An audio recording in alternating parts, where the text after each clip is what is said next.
Hey everyone, welcome to the Ben Maynard program. Thanks for being here. A little bit of housekeeping to take care of before we get started. As you see, we have a guest in studio, returning guest in studio. Isn't that great, huh? So, a little housekeeping to take care of first before we get rolling. Reminder to everyone, this program is available on multiple podcast outlets like um, Apple Podcasts, Amazon Music, and Spotify. Or you can simply just search the Ben Maynard program. You'll have multiple options to choose from. I like to steer everyone towards Buzzsprout, but pick your option and there you go. If you cannot resist this stuff right here and you watch on Facebook, then I ask that you please subscribe to the channel, give me a thumbs up, and leave a comment. Comments are great, and I have some comments to take care of before we get into things too. Last but not least, follow me on Instagram, simply Ben Maynard Program. So again, plenty of ways to take in this show for your dancing and listening pleasure. And with that, let's recap the last couple of shows real quick. We'll try to keep it brief. I'll go back 2 shows to Uriah Heep. Look, I'm the one that puts these shows together, so I think they're all great. Okay. In fact, I said it yesterday. I used this term yesterday. They're all great with a capital G. Okay. Just so you know. And it's gotten some really good response just for the few days that it's been up. And I promised you that I would read comments if you left them. And I want to read some comments here. I'm not going to read my replies because I did reply. I did reply to them because I appreciate everyone out here taking the time to leave a comment. So on the Uriah Heep episode, it's Michael Kozowski. I hope I got that right, Michael, because I appreciated your comment. So I hope I got that right. He says, and you're right about Mick Box. So damn underrated. You listen to those solos on Against the Odds and Between Two Worlds is absolutely incredible. And all of the members seem so down to earth. Def Leppard has said that Uriah Heep were their favorite act in the 80s. Yes, they have. Michael was very busy, which was good. I like the activity. I like the interaction. He was busy. He left another comment. Excellent, Ben. Actually, I think this was his first comment. I might be reading them out of order. He says, "Excellent, Ben. One of my favorites also. Love the Byron / Lawton eras. Also Pete Golby's time as well. And of course, the Bernie Shaw era too. Really liked Wake the Sleeper and Chaos in Colors, but my 2 favorites are Demons and Wizards and Sea of Light. Time of Revelation should have been a big hit. As you know, Heap and Saxon are touring the U.S. in spring. Can't wait." And yeah, we mentioned the tour coming up. We're just, I think Michael is from the Philadelphia area, but he's got shows coming in his area. We're waiting for some to get out here on the West Coast. And then Rupert Skin, short but sweet. Right on. Thanks for sharing. And then this one was really good. And I like it because it says this: I'm not particularly a fan of this band, so I may come off harsh or maybe too critical. But I don't think you can even count the post-Henley Uriah Heep as the same band. I even heard the late John Wetton refer to Uriah Heep as Ken Hensley's band. Excuse me. And while Mick Box may still be a part of the band, I just don't think he was very influential within the band in the 70s. For his Uriah Heep to be considered a continuation, and the style and the character all seem very distant from the 70s Uriah Heep. So, and I appreciate that opinion. I even, in my reply to him, I thanked him for that opinion because it is his opinion. And as he even said, he's not a huge fan. But the point I was trying to make during that show was that they have come around. They had their time in the early 80s where they were looking for that new wave of British heavy metal sound, and they did that on 3 straight records.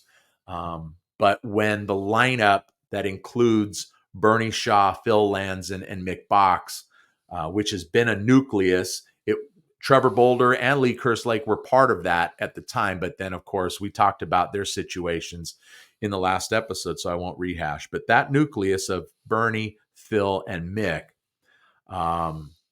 have taken the sound of Uriah Heep right back to its original sound. A lot of Hammond organ, great vocals, great harmonies. Every guy in the band sings. So when they're harmonizing, you talk about 5 guys harmonizing, and they do an excellent job of it. And they may not hit it on every single song, on every single album, but starting in 1989 with Rage of Silence, then they've really been, I think, doing a great job of going back to their roots. So anyway, we'll leave it there with that. Thanks for the comments. And then the last episode, and Spaz is just sitting here, he's like, oh, whatever. Right? No. Okay. I'm listening. Go So on. the last episode, that was my conversation with Paulie Z from ZO2. We covered a lot of ground, and what a great guy. Just what a great guy. Very generous with his time as well. If you haven't seen the show, we go an hour and 16 minutes, and it's just good stuff. And so much so that, I made mention, and we got a nice giggle out of it.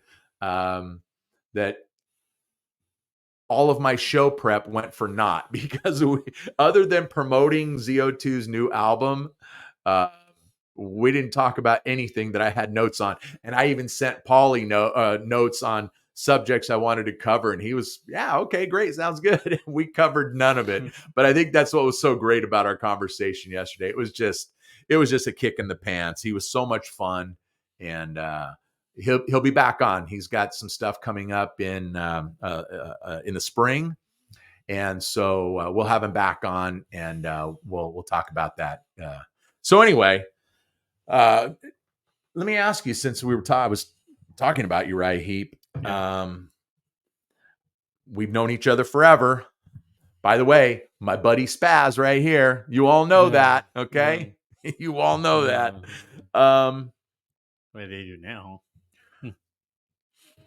Are you familiar with Uriah Heep at all, besides the name of the band? Actually, besides you're the one always promoting their music, Yeah. which is fine. Yeah. I didn't get into it as deep as you have. Right.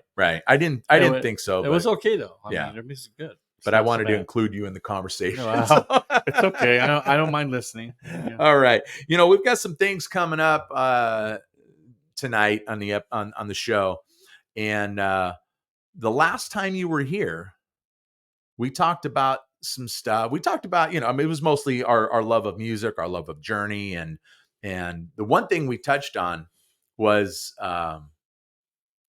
you were a singles guy when we were kids. Right. Yeah. And the bedroom, you had your bedroom wall full of flyers. All of sleeves. If it was a picture sleeve, it was up on your wall. Yep. Right. Taped them on the wall. Yeah, exactly. A lot of tape up there. So it was funny. Catherine was she was doing some cleaning out, and I knew I had these, but I in the back, I just, out of sight, out of mind.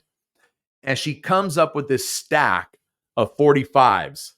So I thought it'd be cool. Half of them are over on your side of the table, and half of them are here. I just thought it'd be cool. We're not going to go through this whole stack, people. Fear not. Okay. Yeah. But I thought it'd be kind of cool for us to thumb through a few of them each and just kind of comment on them. What do you think? Why not? All right. Well, all right. You're the guest, so you go first. No. Oh, Naked Eyes. Naked Eyes. Naked Eyes. What song is this? I don't know. Oh, Name of Love?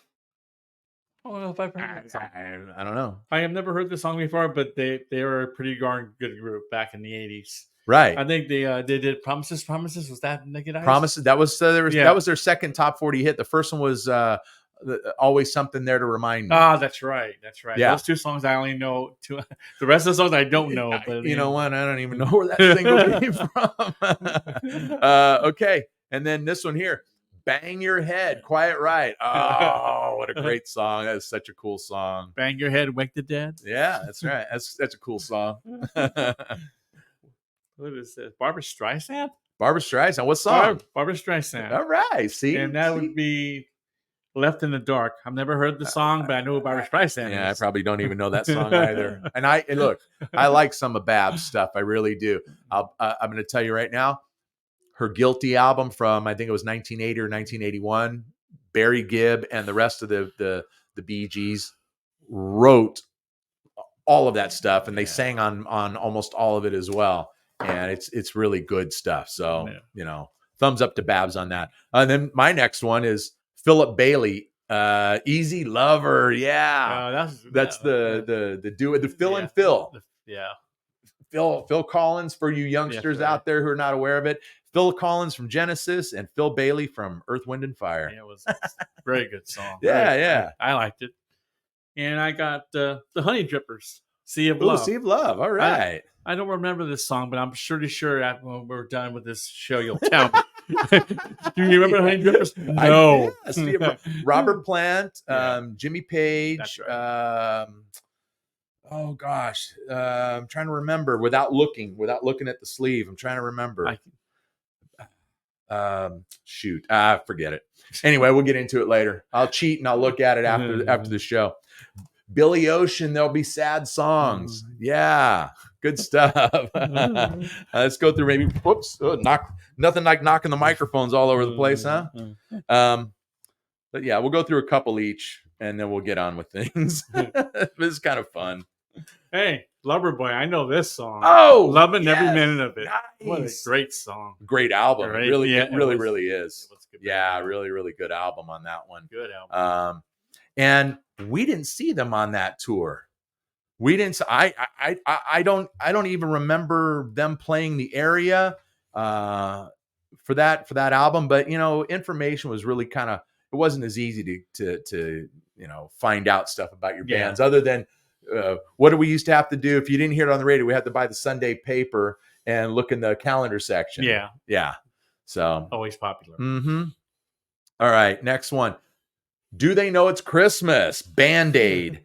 And for those of you who pay attention, for those of you who listen to the show, you know this one. I believe it was number 4 on my top 10 Christmas songs. So go back and watch the Christmas show. How's that? Okay. Next one I have is Michael Martin Murphey. Never heard of him, but here's the single. No, yeah. Is that what's the single? Yeah. Will It Be Love by Morning? Oh no, that's not the one I'm thinking. I'm thinking Michael Martin Murphey though. He had a pretty big. He was a country artist, but he had a pretty big hit in the early '80s. Country stuff. Music. Oh gosh, I can't remember. It was a crossover hit. Okay, last one for me. John Cafferty and the Beaver Brown Band. What's the song? Voice of America's Son, and that's from the Cobra soundtrack. That's the Sylvester Stallone movie. Good flick. And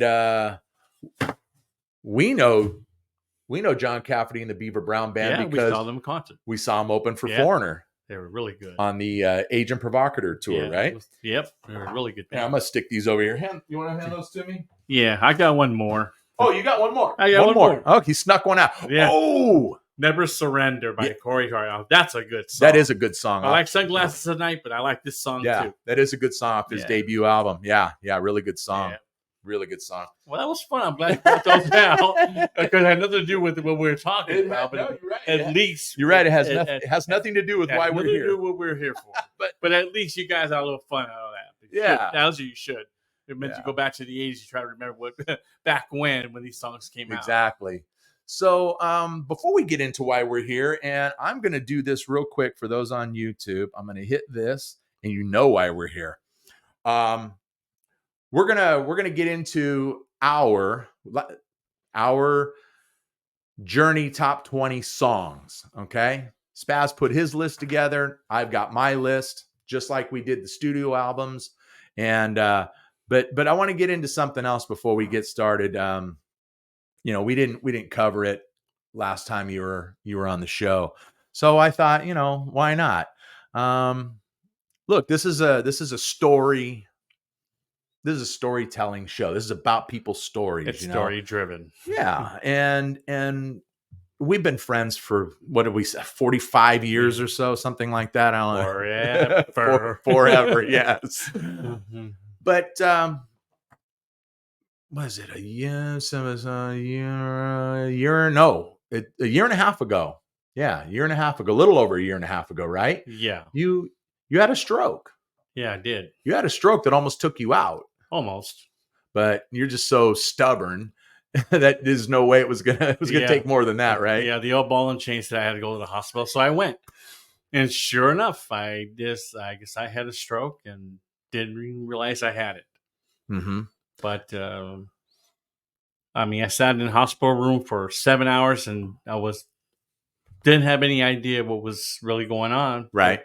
I was just laying there, and well, it turns out that half my body was working, and the other half wasn't. My left leg and my left arm, and they were telling me that the stroke hit the right side of my temple, which caused everything on my left side to stop working. Yeah. So yeah, right side brain, left side body, and same thing on the other side. Yeah. Right. Okay. All right.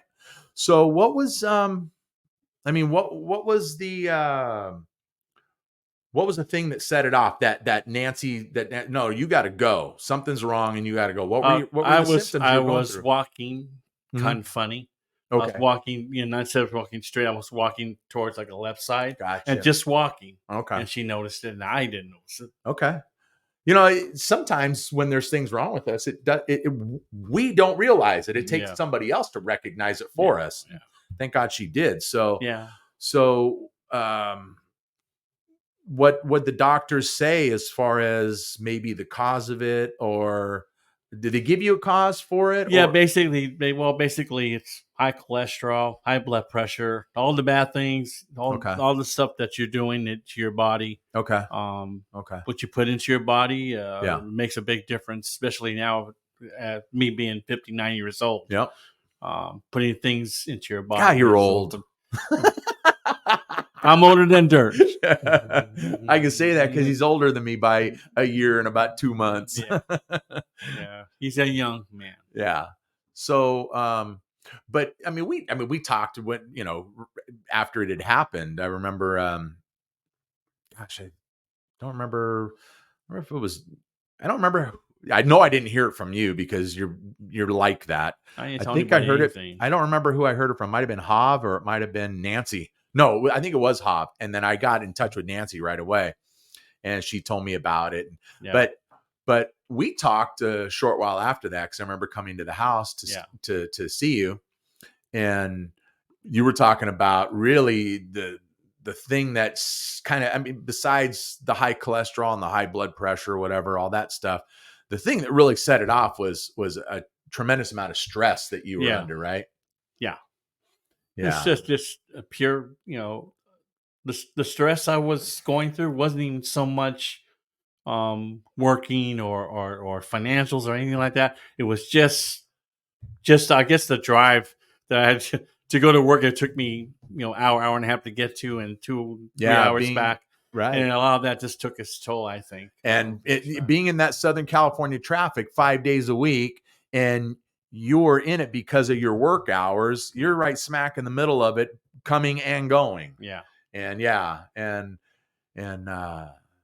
I know when the one thing that, we had talked about, oh, by the way, people, I got to see him in his underwear. That was great when I went to go see him. It was awesome. It was first time in, 45 years I got to see him in his chonies. I wasn't expecting him. So, but yeah, that a lot of people have to deal with that Southern California stress, or the Southern California traffic, which creates that stress. Sorry, let me correct myself there. But it took when I went to see you, you had to use a walker.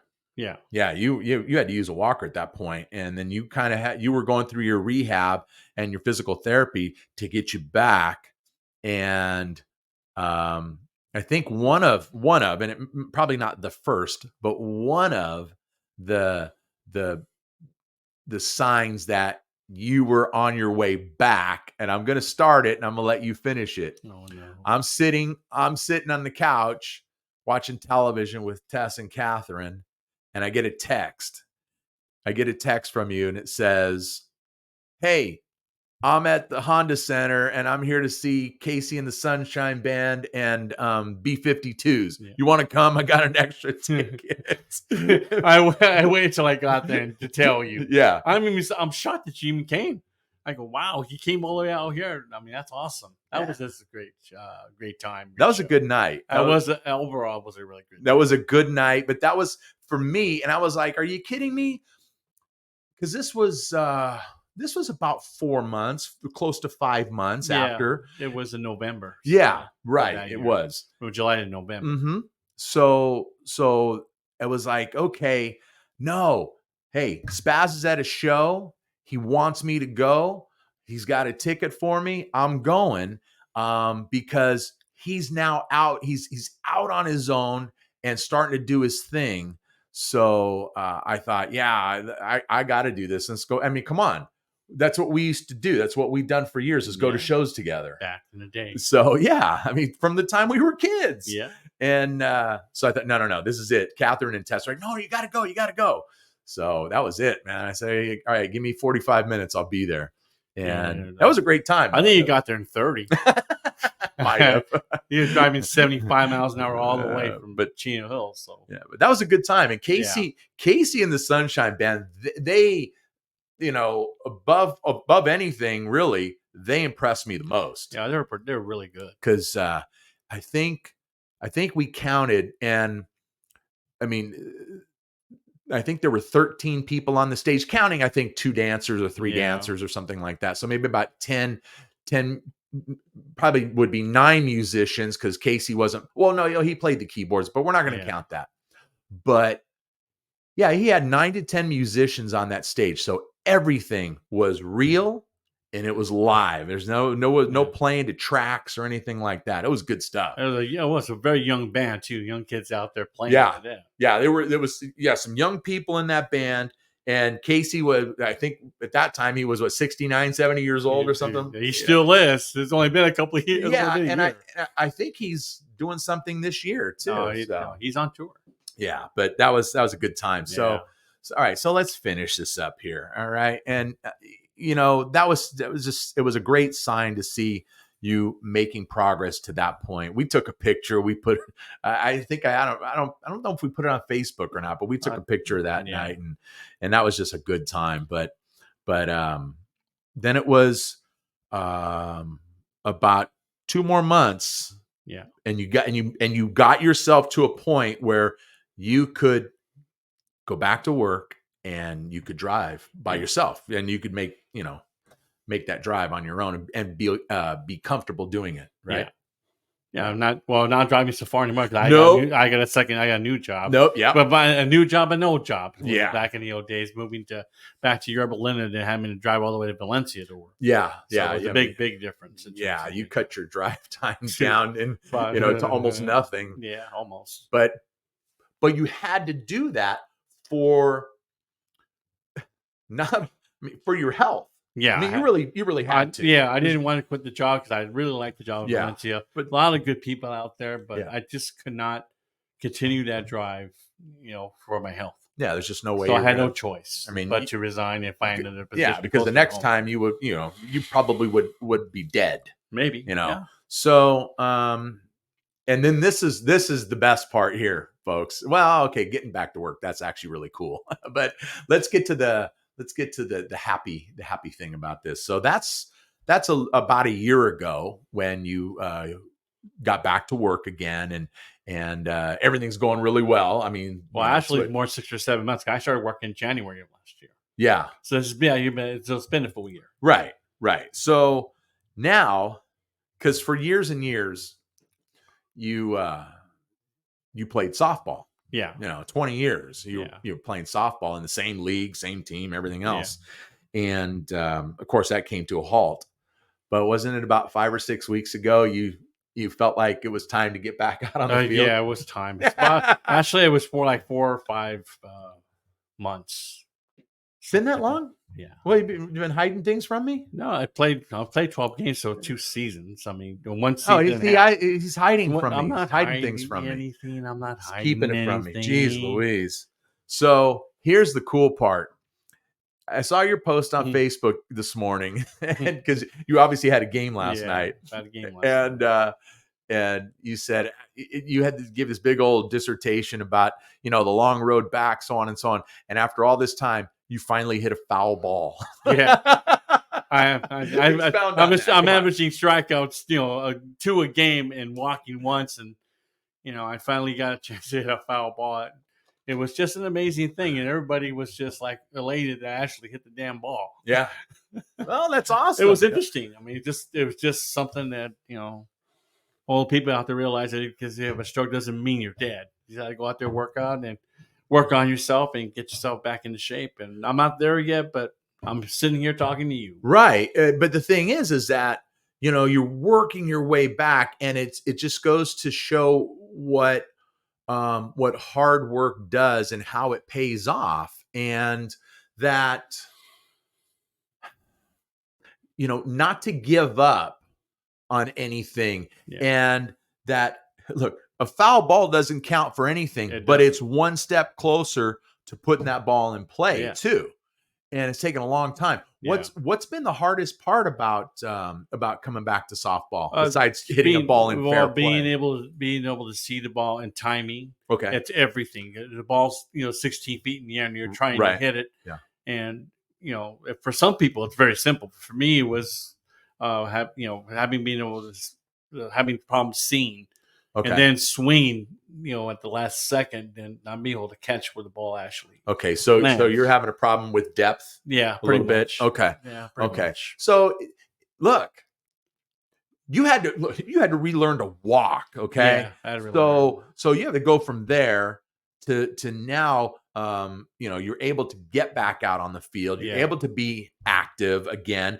It may or may not ever be to the level that you were before your stroke, but it's going to be at a level that you're going to fight like crazy to get to and maintain it.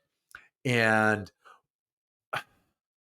I just think it's great. I think it's inspirational for people to hear this and realize, look, a stroke doesn't mean it's over for everybody. Okay. You can fight your way back from this. Obviously there are situations where it takes you down for good or, it takes you out.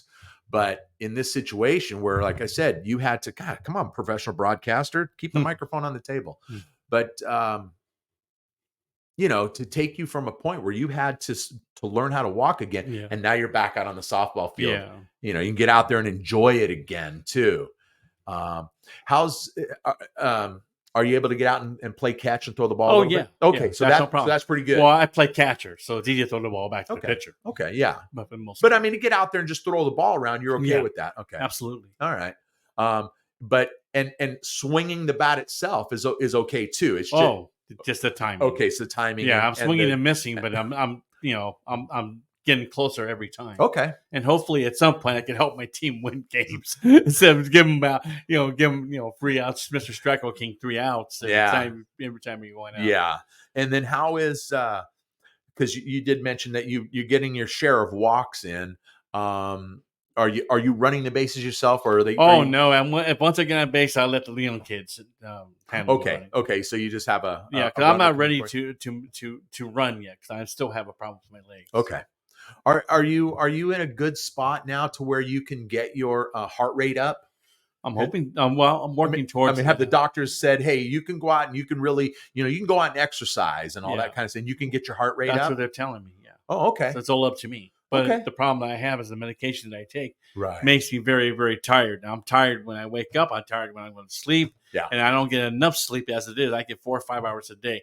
It's my body telling me to get up. And so once I'm up, that's it. And it's just primarily because your medication, right? And primarily. The thing is you've got to take those meds Yeah, right now. unfortunately, I have Definitely, to. you may have to take those meds for the rest of your life, That's right? what they're saying Yeah, too. yeah, Unless I do something about it. So yeah. I'm working towards that. Okay. Well, I just think it's cool. And this wasn't even part of the show, but you know what? When Spaz came into the studio, when he came into the house, we were eating a little bit. Catherine fed us.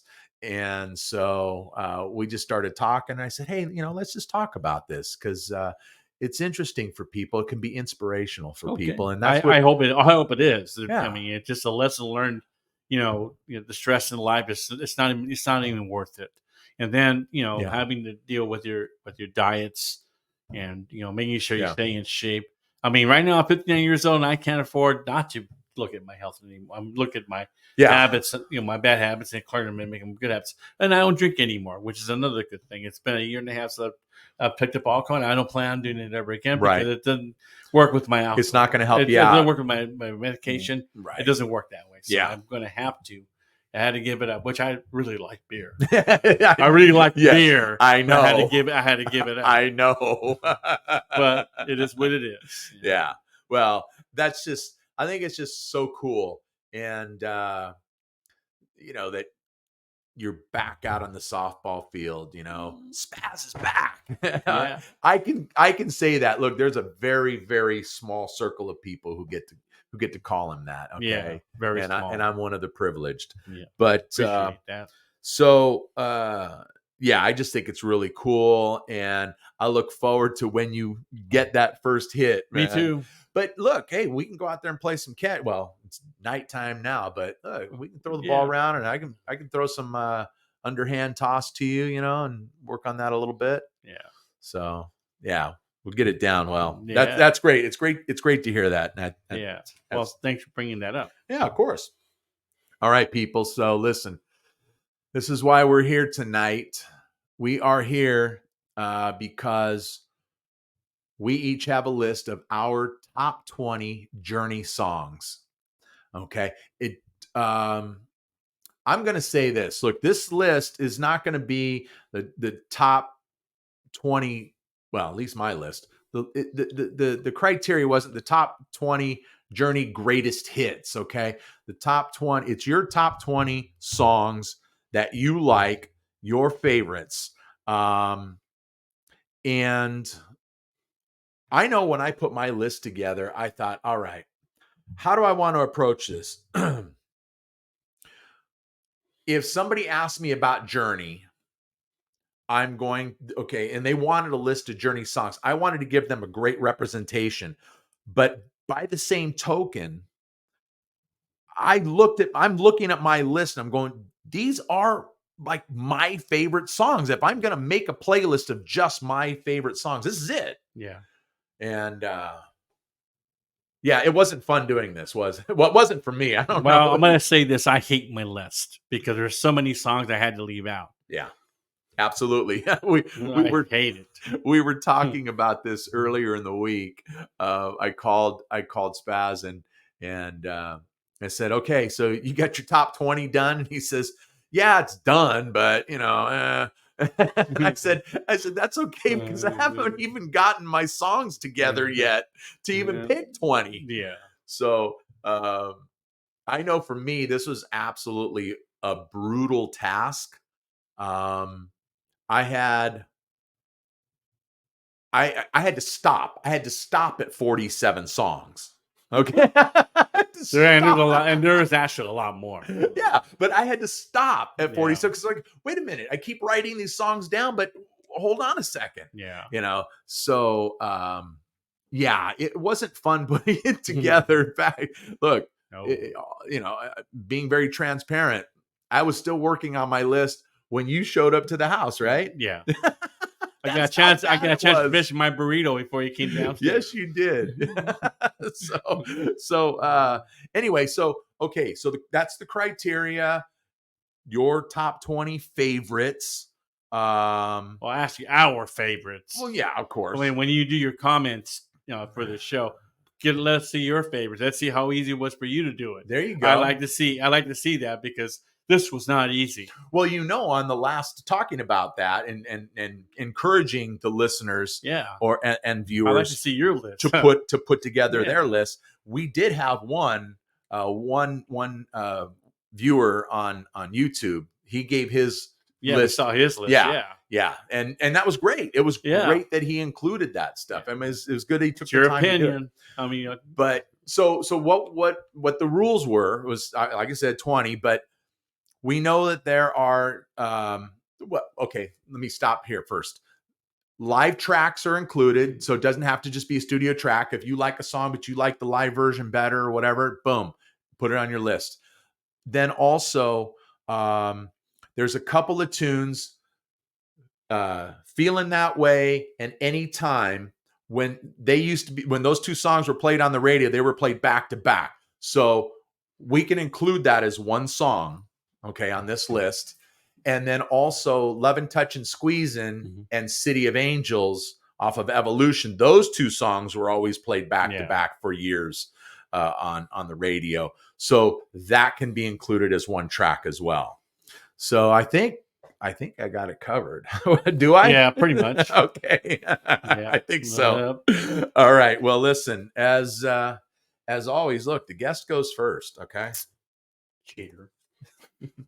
Cheater. Okay, let me get my list right. What are you, 10? Okay, yeah, I'm 10. I am 10 today. All right. Okay, my first my 20th song was "Little Girl." Got a really good song, really nice melody, but I just couldn't. I couldn't exclude it from the list. You know something? God, I love that song. It is so. It's a great song. Neil's guitar work, that might be honestly, that might be some of my favorite Neil guitar work might be on that song. I hear you on that one. So that's off of what? Dream After Dream. Yeah, there you go. I know. I just want you to tell them. Well, Dream After Dream. Okay.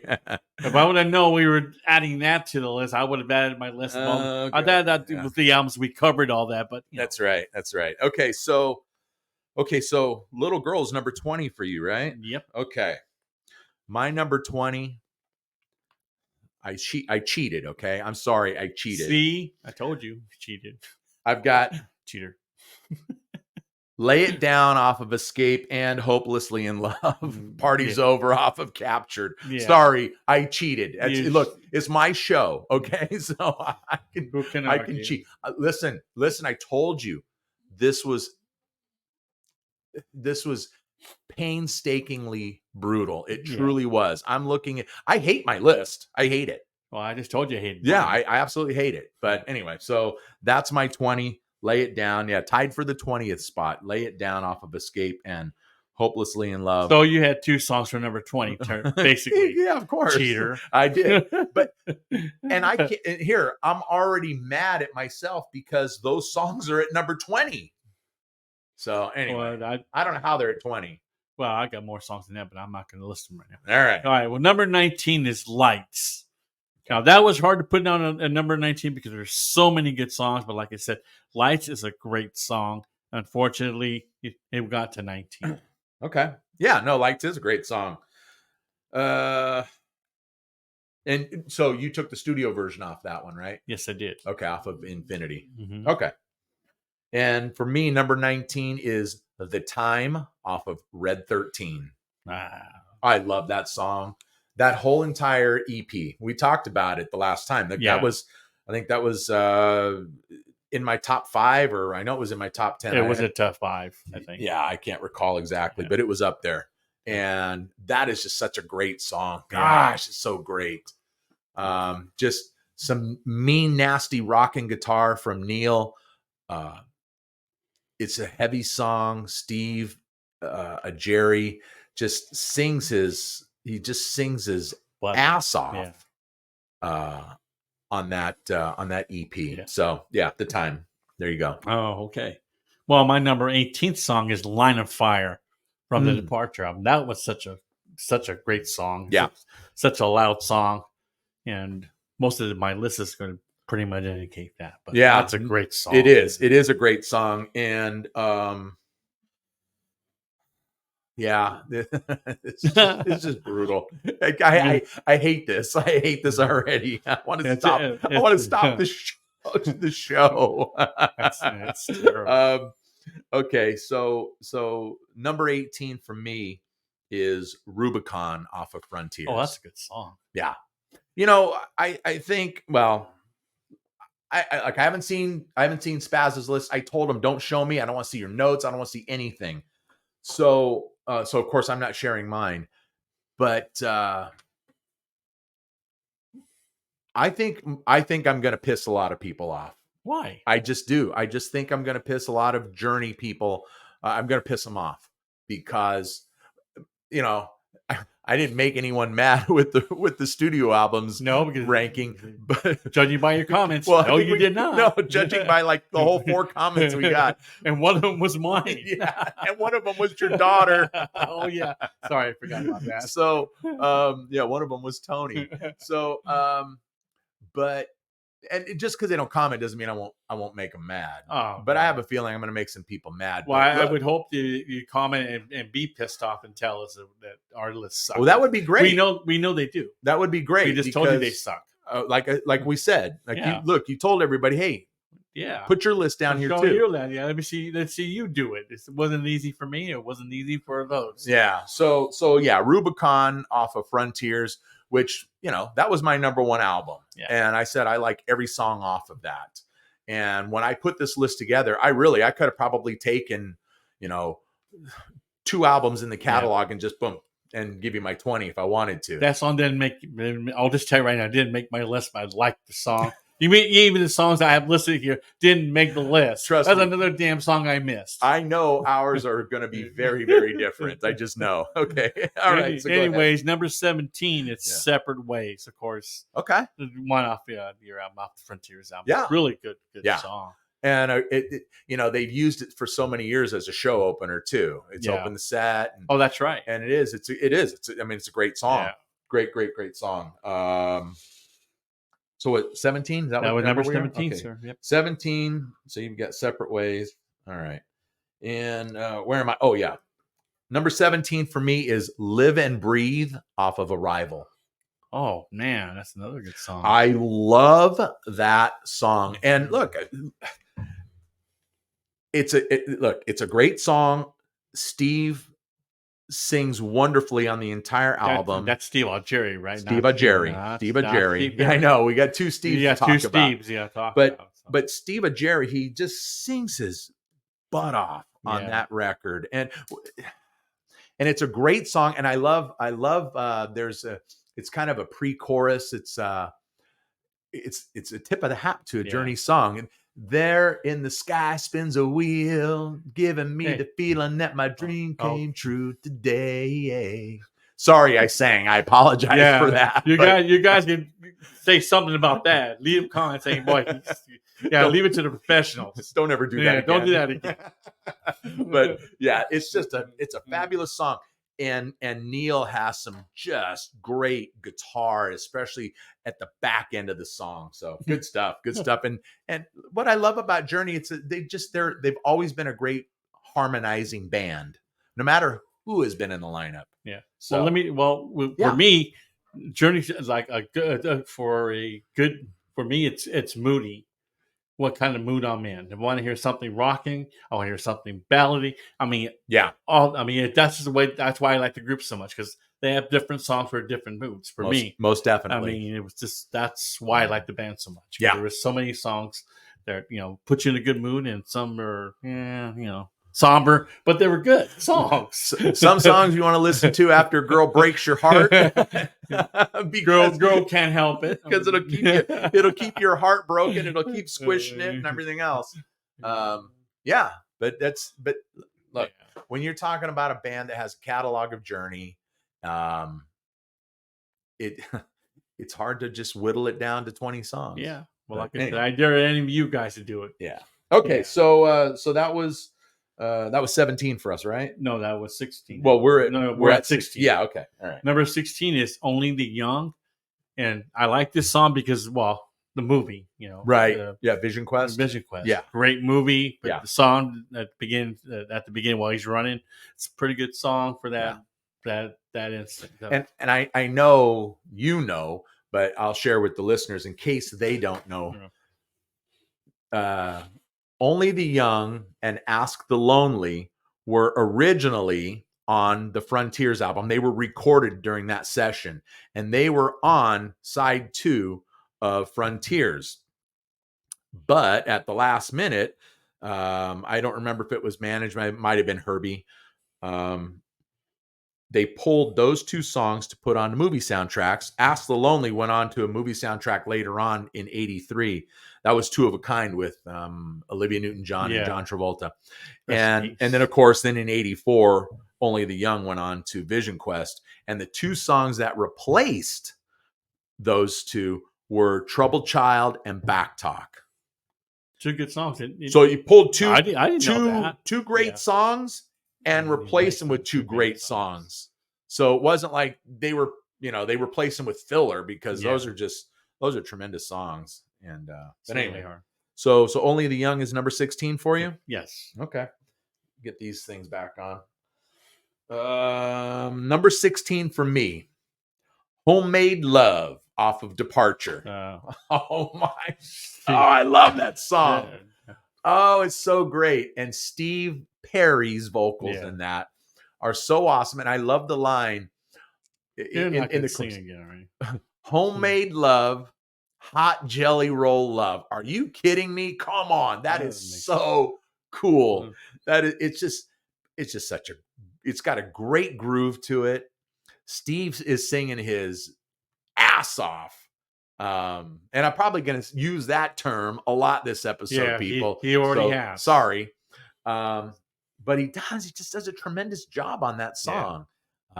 Really just gets up there in the stratosphere. But so Homemade Love off of Departure. That's number 16 for me. Okay, so number 15 was Where Were You? Now that's a good song. I mean, that's a rocking song that when I listen to that, it goes crazy. I go nuts. It's a great song. Yeah. Man. Did you stick with the studio version on that? Yes, I did. Okay. All right. So we're at 15, right? Yes, okay. So we still don't have a song that we've well, wait, let me see. I don't No, you didn't have that one. No. We have not been the same. We were in total disagreement on the albums. Yeah. We're in total disagreement on our songs so far. Instead, it wasn't easy list to accomplish. Okay. So number 15 for me, Frontiers, the title track from Frontiers. Yeah, number 15 for me.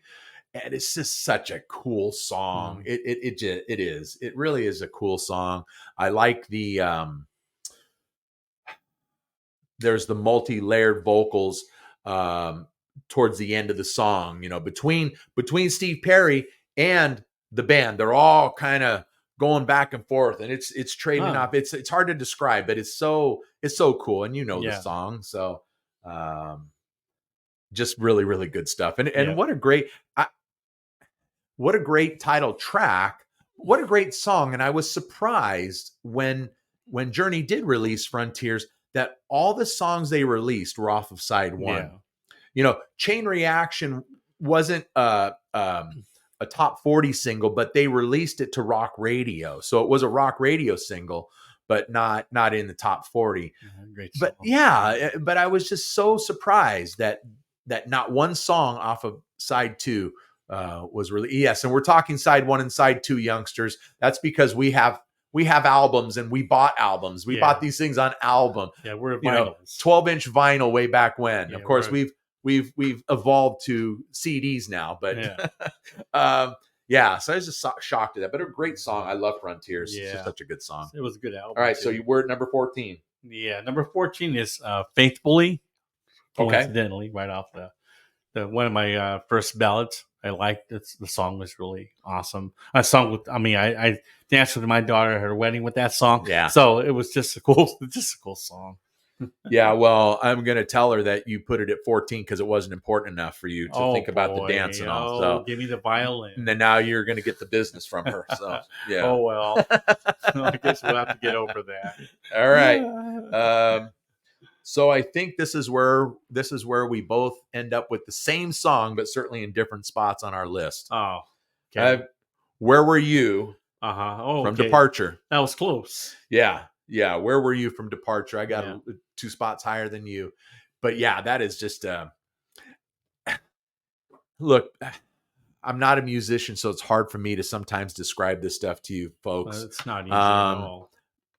We're just music lovers. Yeah. Okay. We know what we like. We know different sounds and that kind of thing. But sometimes it's hard to describe, but there's a part in the song. It comes right after the first verse. They get through the or not the first verse, but the first chorus. They get through the verse and they get through the first chorus, and then it comes right back. And you hear Greg Raleigh on the piano just run his fingers down from the right side of the keyboard all the way back down to the left side. And then boom, and Steve comes right back in and where were you when oh gosh, I can't even think. I lost my train of thought for a second. You weren't supposed to sing again. But I wasn't really. But Okay. behind that, the groove, the way he sings it, and then the groove from I guess it was probably from Neil. It's a subtle change, but it's different than the first verse. Right. And it's just so cool. When the show's over, we're going to play it and I'm going to point it out to you. Okay. Well, I think I know where it is. I've heard the song 1,000 times. I've told you people, one of these days we'll play music on this show. Maybe, who knows? But it's not today. That's for sure. Yeah. Okay. So that was what, number 14 for me. So we're 13, right? Okay. So number 13 for me was, can I read? Just the Same Way. Yeah. Another song that's really it's a great cool song. And you took the studio version on that one? I took the studio version. Yeah. I dig that version on Captured. Yeah. I dig that version. Oh, the live version, yeah. Yeah, the live version, and that is a good version. The way that Greg Raleigh comes after it. I like to change my mind. I like both versions. I like the studio and I like it live. So it's not the same thing as you picking two songs from one. You're right. Yeah, cheater. But that's a good song. Yeah, that is. That's a Greg Raleigh's vocals are really good in that song. When I wish after Greg Raleigh's departure from the band and then they brought in Jonathan Cain, I wish we could have heard more lead vocals from Jonathan Cain, and we could have still had some of those songs where Jonathan Cain and Steve Perry could trade off in the same song like him and Greg would do. Yeah, that would be cool. Because it was just such a cool element to those 3 albums, Infinity, Evolution, and Departure. It was just so cool. It would have been neat to hear that with Jonathan Cain. Yeah. Couldn't agree more. But all right. So 13, right? Yeah. Okay. Gosh, I always lose track. It's all right. Here's our second song that we agree on. Mine's a little higher than yours. Separate Ways from Frontiers. Yeah. Separate Ways. Great song again. And I'm very comfortable. There was a couple of songs on my list, and I'm very comfortable where I slotted them, even though I hate my list. And I was comfortable at 13 with this. Okay. Yeah, I was very, very comfortable with it at that spot. Especially, look, I better have something from Frontiers on there besides Frontiers and Rubicon, since it's my number 1 album, right? I couldn't look at the list that way. What's the best album? Because now I have more songs on that album than the rest of the other songs. Right. I wouldn't. It wouldn't be a fair list. Exactly. But then again, I still hate the list, so it doesn't matter. It does not make any difference. Okay. So my number 12 was "Be Good to Yourself." Okay. Oh, I love the ending to that song. That's a shredding guitar solo. It is. And especially the ending. Yeah, and off of an album that I think, if memory serves, I think there's really there's about 3 guitar solos on that album. You've got certainly "Be Good to Yourself," which is a great solo at the end of the song, for I don't know, the last minute or so. Yeah. And then the title track, "Raised on Radio," that's got some real smoke and guitar on that. And "I'll Be All Right Without You." Yeah. It's a real low key, kind of bluesy, mellow guitar solo, but it's got a good groove. But yeah, you know, you're picking a song off of an album where there are no guitar solos, and you're picking that one because of the great guitar solo. Absolutely. Yeah. All right. Number 12. Thank you. All right, number 12, "Feeling That Way Anytime." Now, so now you can do that. That's okay. Off of Infinity. I like that one. And actually, because I love the live versions on Captured. I really, really do. There's some great stuff, but I like the studio versions on these two songs. So you can like them both better, but I like it better than the Captured album. Yeah. So great stuff though. Yeah. And I love, and come on, you have to hear those songs back to back. Yeah. You have to. Yeah. And shame on any radio station, be it terrestrial radio or satellite radio, that doesn't play those back to back. They do. Come on. The satellite radios do. Okay. I know that for a fact. I listen to it. So anyways, number 11, "Girl Can't Help It." Like the melody of that song. Killer song. Yeah. Killer song. Number 11. I mean, okay. All right. I'll get to it. Okay. So yeah, my number 11, "Walks Like a Lady," the live version. Oh, that is a great version live. Yeah, it's a great live version. And we talked about it. The last time you were here about really hearing Ross Valerie on background vocals on that one. Yeah. But it's a great version. It's a shame that the version on Departure was, I don't know, 3 minutes, 2.5, 3 minutes long. It's very, very short. There's no real great guitar work in it. I mean, obviously there is great, but it's not there's nothing in it because it's so short. There's very little of it, I should say. Yeah. So that's why I go with the live version, because they just really knocked it out of the park on that. You get to hear all that Hammond organ stuff and just the bluesy guitar work of Neil Schon. And hey, look, like Steve Perry says, we got two of the best blues players in the whole world in the whole world here tonight. Yeah. Two of the best is what he says. So Stratocaster Fleet. Yeah. Hammond B3 and Stratocaster Fleet. But yeah, it's so terribly good song. It's just dynamite. Okay. All right, so we're up to number 10 now. Our top 10. Finally. We're breaking the top 10 here. Let's do it. Ow! So my number 10 is "The Party's Over." And of course, it's off the Captured album as a studio played song, but it's a really good song. It is such a catchy song. It is. It's real catchy. And excuse me, I remember we talked about the last time you were here. I had mentioned Rubicon, and I mentioned what was the song, "We Will Meet Again" off of Arrival, and how those songs, just like the way they end, they sound like they could just keep going on and on and on and on. And for me, they had to cut it short. "The Party's Over" is like that too for me. Yeah.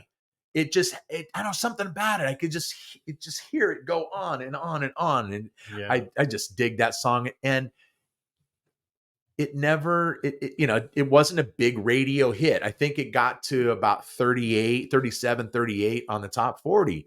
And that's a shame, because that is just a killer song. Yeah, it is. Certainly is. Yeah. Well, that's my 10. What's your 10? All right. Number 10 for me, "Girl Can't Help It," Raised on Radio. Man, we're pretty close. A couple of songs back. Yeah, well, we're starting to get into having the same songs on our list, just in different slots. But, I started to mention it and then decided I would shut up, since I was going to call out the song on my own list anyway. I love the harmonies on that song. I love it. Especially the last the last line of that song, Yeah. Nothing stands between love and you. And just the way they harmonize that is just, it's so killer. Yeah. And they pull it off live too. That's the thing. Look, these guys are no joke. I'm letting you know that, people. These guys are no joke. Yeah. It just, great singers, great musicians, great singers. Okay. My number 9. Yeah, number 9. When You Love a Woman. Oh, okay. Yeah. All right. Good comeback for Steve Perry for that song. Yeah. It was. We talked about it too. It was the only real song that they released off of the album that did anything. It almost got him a Grammy. It got him a Grammy nomination for that song. And with the way the music climate was back in the 80s, which was very balanced as far as the different genres, getting nominations, getting awards, and that kind of thing. It's shocking that Journey's first nomination ever didn't come till 1996, and they didn't get it either. They didn't win it, but it didn't come till 1996. And the whole entire music climate had changed. We had already gone through the grunge era. We were already on the backside of that, and actually coming out of the tunnel from that. And it's just really weird, especially with all the greatness of the Journey catalog prior to that, and as many hit songs as they had at that point. No Grammy nominations, no Grammy awards. Okay, so my number 9, Who's Crying Now off of Escape. Wow. Yep. Who's Crying Now?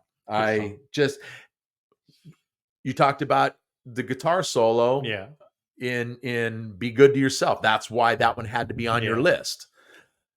It's the guitar solo on Who's Crying Now at the end of that song. It's just so good. And again, not a musician, but when you listen to it, it sounds as though it's real, not simple to play, not saying that, but it sounds like it's real simple. So what does that tell you as a music lover? That tells you something that sounds that simple because he's just hitting like one note at a time, is that Neil Schon is a world-class musician and takes these single notes and bends them a certain way to do what he wants it to do and make it sound like he wants it to do it. And it's just so killer. Yeah. It's a very tasty, let's put that very tasty solo. So, all right. So that's my number 9. Okay. Well, now my number 8 is Open Arms. Okay. That's just, a song that I enjoyed listening to over the years. Okay. I guess I still enjoy it today. You cry every time it comes on? Oh, no, I don't cry. I don't cry for no one. Sorry. I don't cry for nobody. I'm sorry. Okay.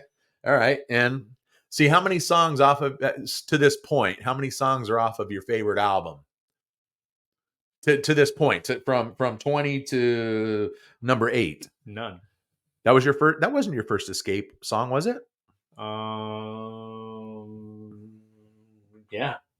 Seriously? Yeah. Holy cow! I already had 2 songs off of Escape. Come on, that was my number. That was my number 4 album. Well, that was my number 1 album. And I know. All right. Anyway, it's all good. That's why he hates his list. That's why I hate my list. I couldn't put all 10 songs of Escape with more than 10 on my song list. All right. I love that whole album. So my number 8, another killer song with another killer guitar solo, Faithfully. Oh yeah, just so awesome at the end of that. Just the last whatever minute or so, minute and a half. That just so good. And come on, Steve Perry singing that song is, oh man, just especially the end of that song, just screaming that stuff out, holding those notes. And I do like the live version of that on the it's on Journey's Greatest Hits live album. Okay. And which is kind of just a mishmash of all kinds of live tracks. It's not from any one particular show or tour or anything like that. But it's uncut. It's unedited. They didn't try to do any fixing on it. And when Steve Perry hits that big note at the end, forevermore, and he's holding that and holding that and holding that, you hear his voice break in it, but it starts to break, and then he changes the note. For those who know the song, you know it, you hear it, but he makes it sound so beautiful still. Yeah. It's great. So I love the live version of that, but I'm going with the studio off of Frontiers. Okay, so we're at number 7 now. Wheel in the Sky, and I like both versions, live and studio. I'll just say it right now. It's just a great guitar solo in the middle, and seeing Jonathan Cain playing that guitar along with Neil Sean. That was such a great song. Yeah, when he finally comes out in the middle of the song. Yeah, in the middle of the song, and he comes out to play. Yeah, I like when. Again, I think it was, although I think this one was the live 81. Yeah. The one from Houston was the Escape Tour. Yeah. And the guitar solo is different because they put the guitar solo in the middle of that song. They kind of changed it, whereas from Captured, it was at the end of the song. I know what you're saying. Yeah. So a little bit different guitar solo, but yeah, and they played it that way for a long time. Most of the years that we went to see him, they were playing that with that version of it. We'll find out. But yeah, we may find out this year. We decided. And come on, it's a great song. It's a great song. All right, so 7. You're number 7. 7. Love and Touch and Squeezing. The live version off of Captured. Yeah. Because there's a couple of live versions out there. No, off of Captured. I'm shaking my head for those that are listening and not watching at home. It just, man, it's so good. And I think we talked about it before, or at least we have in the past, that Captured album, no funny business with it. They, the way it was recorded, they might have bumped up some volume levels or that kind of stuff, but they didn't go in and do any fixes on this. And on Love and Touch and Squeezing, Steve Perry has a little bit of like a voice break in that one, coming back in from right before they come back into the final na stuff, like, no, 9 minutes later we're still singing na. 9 minutes later, his voice kind of cracks a little bit, but it should. It's such a great. I love that version. It's just a great version. Yeah, it's so good. All right, so where are we at now? We're at number 6, huh? Love and Touch and Squeezing. Pretty close. Yeah. Try singing that song karaoke style. I did that when I was drunk, and boy, it didn't sound that good. But I have witnesses to that, to my brother-in-law who was actually there, listening, daring me to sing it. So I went out there and sung it, and it took forever. It seemed anyway. It was so long. Oh, gosh, no, I never do that again. I don't think I ever want to see that. Oh no, you do not. I cannot sing for the life of me. Oh, I know. All right. So my number 6 is Wheel in the Sky, the live version off of Captured. And,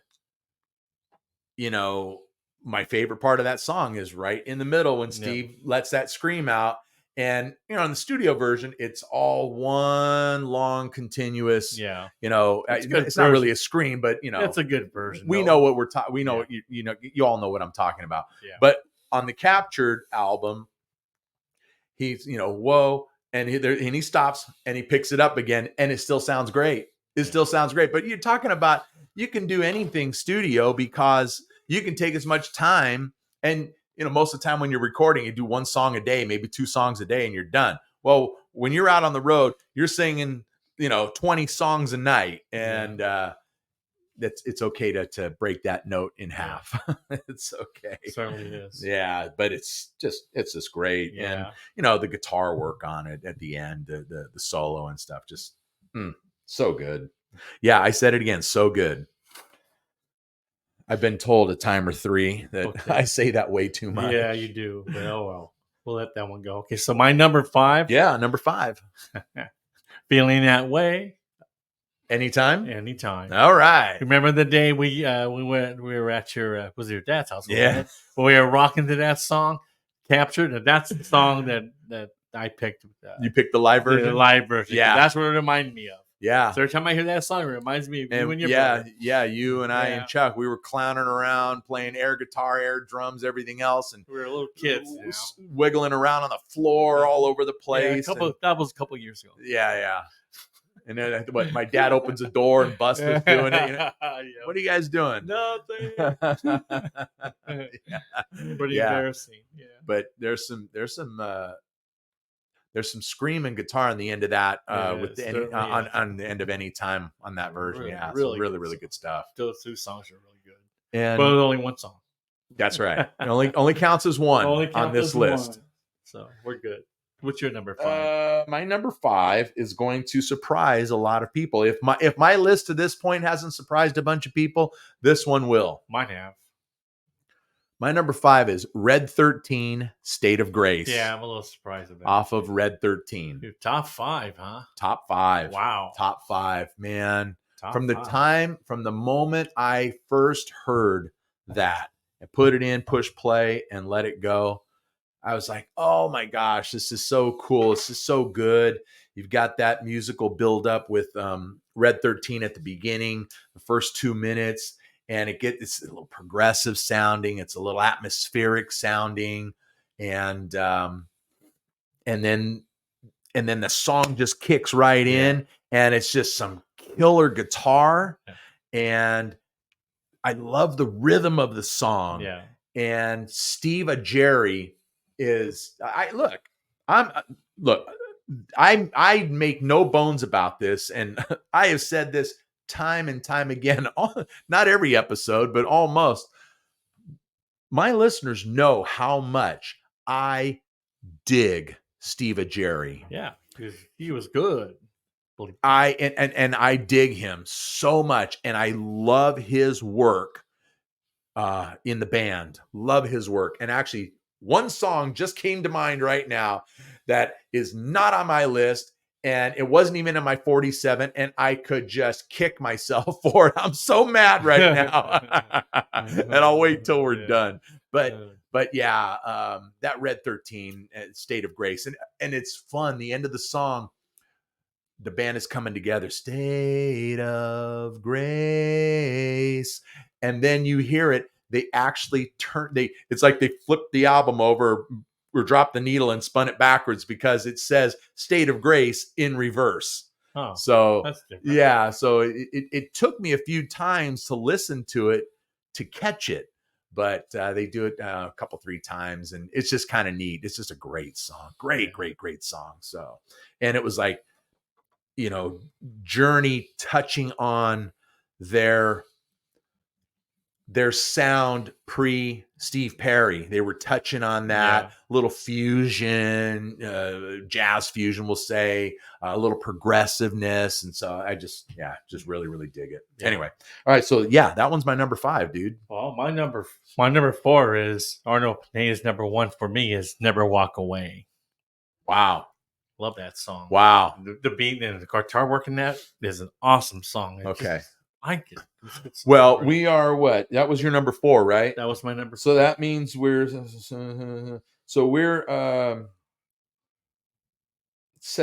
17 songs into this. Well, he's 17. I'm 16 into this. Okay. And I'm just going to let you know there's no Arnel Pineda on my list. None. Wow. So, I'll let everybody out there know too. Since I just did. You don't like Arnel Pineda?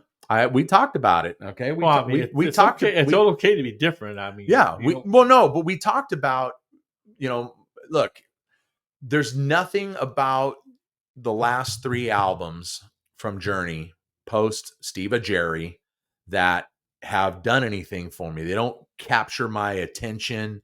Not to say there won't be a good song here or a good song there, or not to say that musically, it's still always going to be great, especially when you have players like Jonathan Cain, and you have a player like Neil Sean, and you have a player like Dean Castronovo.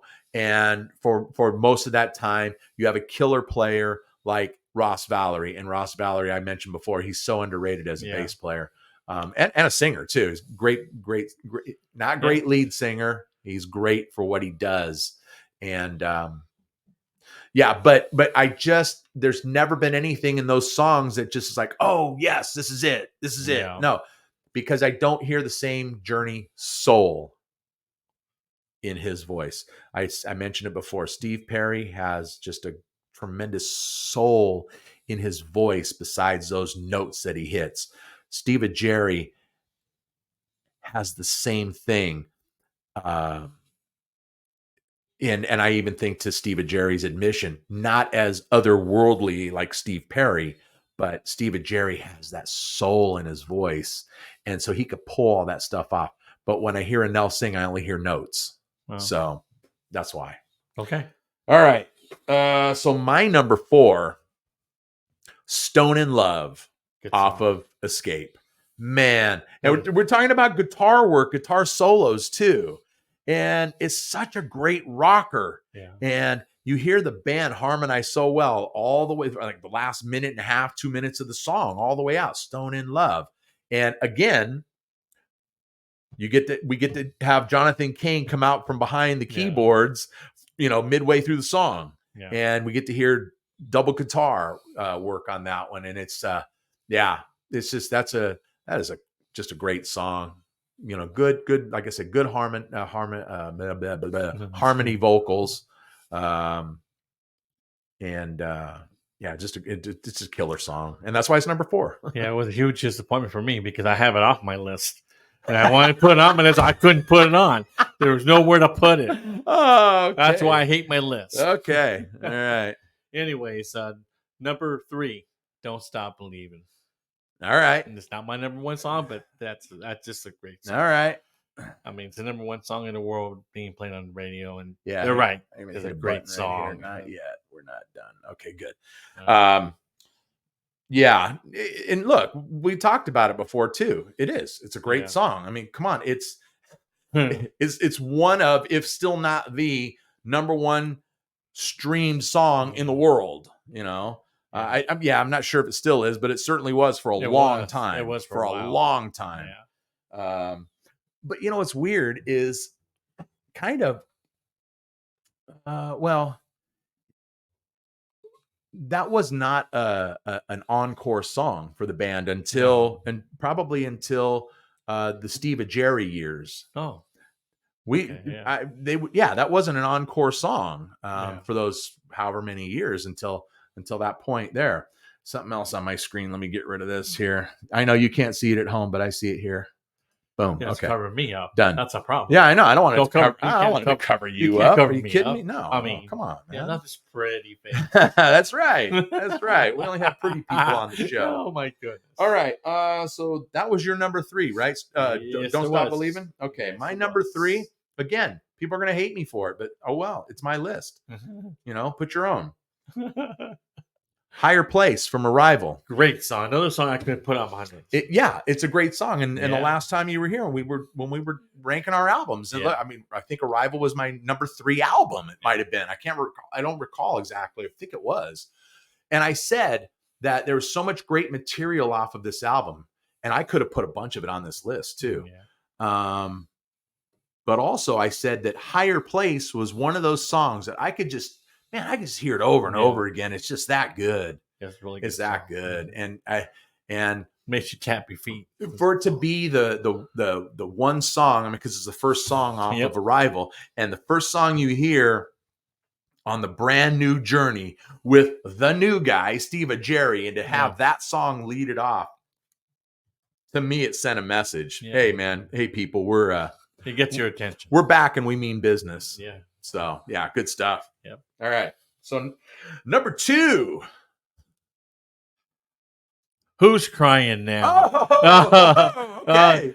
No, that because Yeah. of it's just a damn great song. Yeah. It just is. I completely agree with you. The solo at the end, just the way that song ended was awesome. Yeah, and I remember.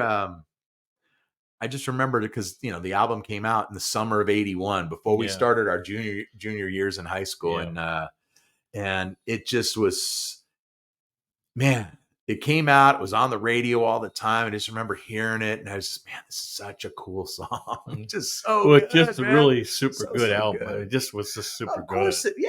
Come on. Yeah, That's it was great. yeah. Off of a great album. Yeah, super. All right. What's your number 2? My number 2. All right, I cheated. Here we go again. I cheated again. You see? Yeah, that's why I hate my list. I cheated again. All right, this song had to be there. They both had to. That's why I cheated. Edge of the Blade from Frontiers. Great song. And Dixie Highway. Dixie Highway Live.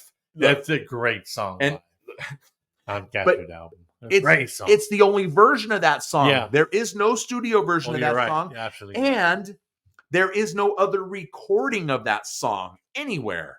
So, which is the disappointing part of that, because you had one recording of it, and that was on Captured, and which is just, it's so good. It is, gosh, and again, we've been talking about this a lot in all these songs, is Neil's guitar work.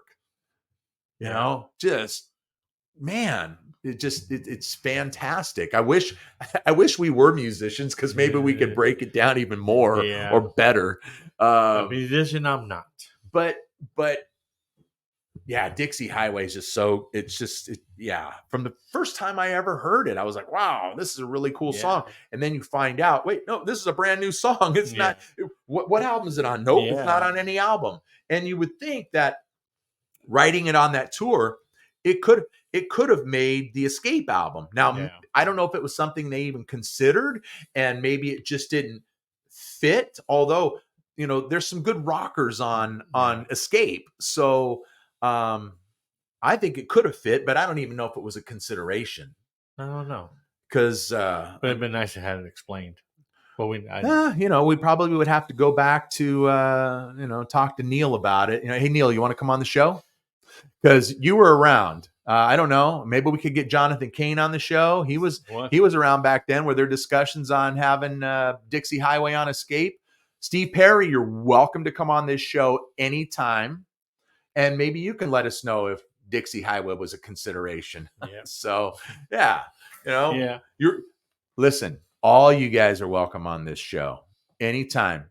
Just give me a call. All right. Drop me a line, leave me a comment, whatever. Email him. Anything. Right. Make a comment. Leave a comment. That's right. That's right. Okay. We're finally at the drum roll. Number 1. We are number 1. Finally. You guys are not bored of us yet. If you haven't, at least you're here now. You know what the number 1 song's going to be. Turn the show off. Yeah. So, my number 1. And I'm going to tell you right now, I thought for sure Don't Stop Believing was going to be your number 1. So I am completely lost. I don't know. You don't know what my number 1 is? Nope. I have no idea. I barely know myself. Any way you want, it's my number 1 song. Any way you want it. Oh my. Okay, that one is out of left field. That one is out of left field. Oh yeah. That song is just rocking. Again, guitar solo. Yeah. Again, and great guitar work in it. It's not on my list, people. It's not my number 1. Okay, it's not. I don't know what your number would be. No idea. Yeah. So my number 1, and none of you are going to believe this. Message of Love. Off of Trial by Fire. That's crazy. That's crazy. Message of Love. Crazy. I said it before. Again, just such a killer song. What a great comeback for a reunion album. We're going to talk about that. It just came to mind right now. We're going to talk about that. Okay. But Yeah, it's just a dynamite song, and I can hear that song over and over and over again, and I don't get burned out on it. So, yeah, what songs did I leave off of my list that people are gonna like want to hit me over the head? Is Don't Stop Believing on my list? No, it's not. And it's a look, killer song. It absolutely is a killer song. But for me, we've talked about it before. It's kind of the burnout factor on that one.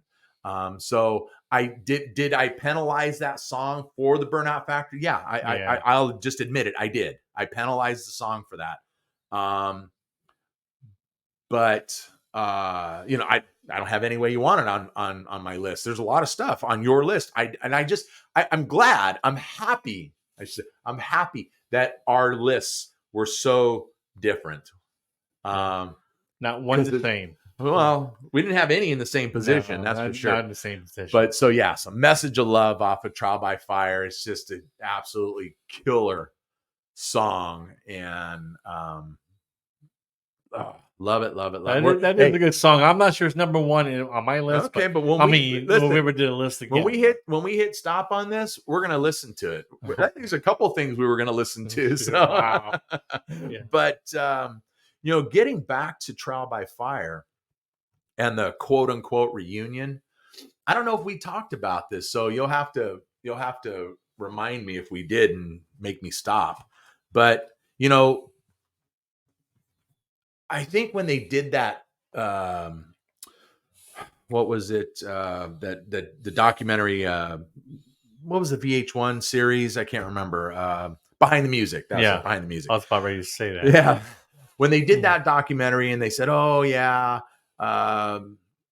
Steve calls Jonathan shortly after his tour, his For the Love of Strange Medicine tour was done, and he was, I miss my guys, I miss my band. Let's get back. Let's see what we come up with. Blah blah blah blah blah." And I don't know if you remember that story, but it was something along those lines. Yeah, I heard about it. And I honestly think that they're coming back together had something more to do with they still owed the record company another record. Probably. I think so, because it still came out. Well, the next two albums, that Trial by Fire and Arrival, were both on Columbia or Sony Music, whatever. But I think they still owed the record company an album. And I think that had a lot to do with it. And I know that there was some, I believe Irving Azoff he managed them at the time. He came in to try to put these guys back together and probably let them know, hey, you guys still owe the record company another go round here. But that's just kind of my thought on it. I don't know if you have a thought on that. No, I don't, because I haven't heard anything along those lines. To even quote, I couldn't tell you. Yeah.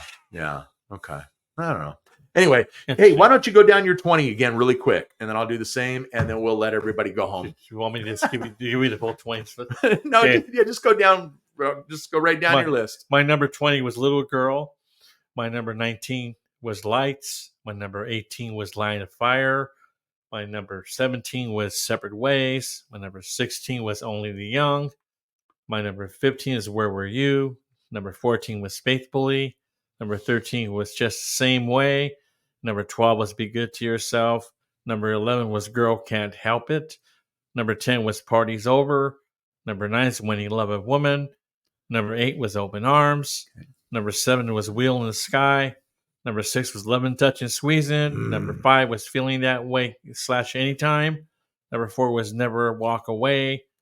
Number 3 is Don't Stop Believing. And number 2 was Who's Crying Now. And my absolute number 1 was Any Way You Want. I'm still shocked at that one. I really am. Not shocked at all, because I hated my list, like I said. Yeah, I know. But like I said, I thought it was going to be Don't Stop Believing. But even at that, I wasn't even thinking Any Way You Want It. Yeah. Even though it's a great song and it's a nice, fast rocker. I had good times with that song. It was just... The reason it was number 1, because I remember a lot of good things when that particular song was out in 19. It was just good times at that time.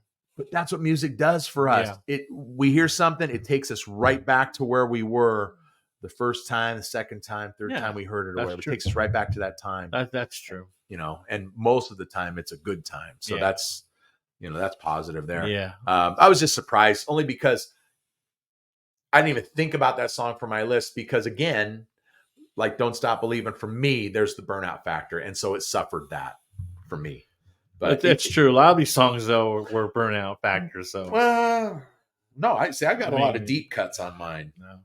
But Yeah, they're like hits for me, but they're deep cuts in the catalog. Okay. So really quick, from 20 on down, I cheated in the 20 spot. I've got Lay It Down off of Escape and Hopelessly in Love, Party's Over from Captured. At number 19, I have The Time from Red 13. Number 18, Rubicon off of Frontiers. Number 17, should have been higher, Live and Breathe from Arrival. Number 16, Homemade Love off of Departure. Number 15, Frontiers off of Frontiers. Number 14, Where Were You off of Departure. Number 13, Separate Ways, Frontiers. Number 12, Feeling That Way Anytime off of Infinity, the studio version of that. Number 11, Walks Like a Lady off of Captured. That's the live version. Number 10, Girl Can't Help It, Raised on Radio. Number 9, Who's Crying Now with that awesome guitar solo off of Escape. Number 8, Faithfully from Frontiers. Number 7, Lovin', Touchin', Squeezin' from Captured. Number 6, Wheel in the Sky, also from Captured. Number 5, Red 13, State of Grace off of Red 13. Number 4, Stone in Love off of Escape. Number 3, Take Me to a Higher Place This Time. That one's off of Arrival. Number 2, I Cheated One More Time, Edge of the Blade from Frontiers and Dixie Highway off of Captured. And my number 1, Message of Love off of Trial by Fire. There you have it. Yes. Not even one of my favorite albums. I ranked that one pretty low last time you were in. But, man, that song does it. That just does it, man.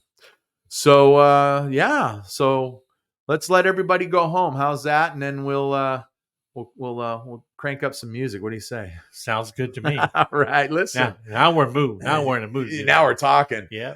All right, everybody. Once again, this program is available on multiple podcast outlets like Apple Podcasts, Amazon Music, and Spotify. Or just do a search for the Ben Maynard program and choose your option. Steer your way to Buzzsprout. How about that? Let's do it that way, okay? If you're watching on YouTube, please subscribe to the channel. Give me a thumbs up and leave a comment. And we're looking for comments on this episode. So come on, do us a favor. Bring your list, all right? Bring your list and cuss at us if you want, whatever you need. Maybe you agree with us, maybe you don't. I would say most of you don't agree with us, but who knows? All right. So come on, help us out here. All right. I still hate it. And last, can I finish this? Yes. Last but not least, follow me on Instagram. Simply Ben Maynard Program. All right. With that, it is a wrap. Thank you so much for giving us your time. Thanks for having fun with us. Thanks for the hang. This is the Ben Maynard Program. Tell a friend. Right there.